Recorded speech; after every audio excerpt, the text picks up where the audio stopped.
नमस्ते। द सलाइ डायलग्समा हजुरलाई स्वागत छ। सङ्घीय लोकतान्त्रिक गणतन्त्र नेपालमा देशको जर्जर अवस्था र सही नसक्ने पीडा हरेक देशप्रेमी जनतालाई थाहा नै छ।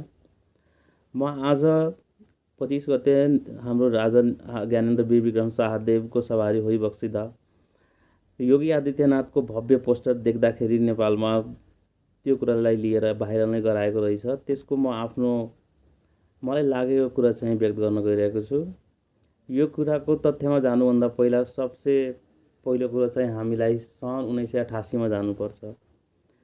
सन् 1988 मा तत्कालीन इन्डियाका प्राइम मिनिस्टर श्री राजीव गान्धीज्यू र उहाँका श्रीमती श्री सोनिया गान्धीज्यू नेपाल पशुपतिनाथ दर्शन गर्नको लागि आइबक्सेका थिए।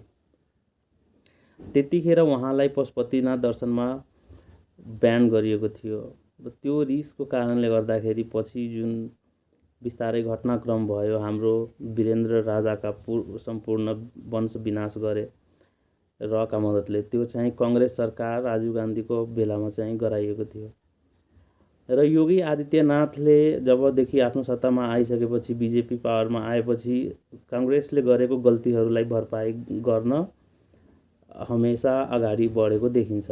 र त्यसको चाहिँ एउटा गल्ती नेपालमा हिन्दू राज्य र राजाको पतनलाई फेरि स्थापित गर्ने हो, त्यो गल्तीलाई सुधार्ने हो।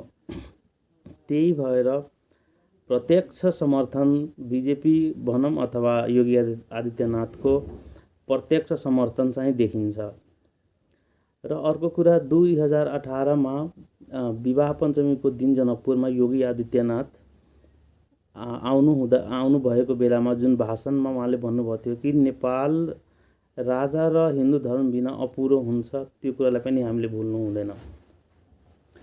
र यही कुराहरू छन् कि जसले गर्दाखेरि बीजेपीको एकदम ठुलो नेता योगी आदित्यनाथको पोस्टरलाई चाहिँ भव्य पोस्टरलाई चाहिँ स्वागतको रूपमा राखिएको थियो। र अर्को कुरा, सम्पूर्ण राजतन्त्रवादीलाई धेरै धेरै धन्यवाद। करिबन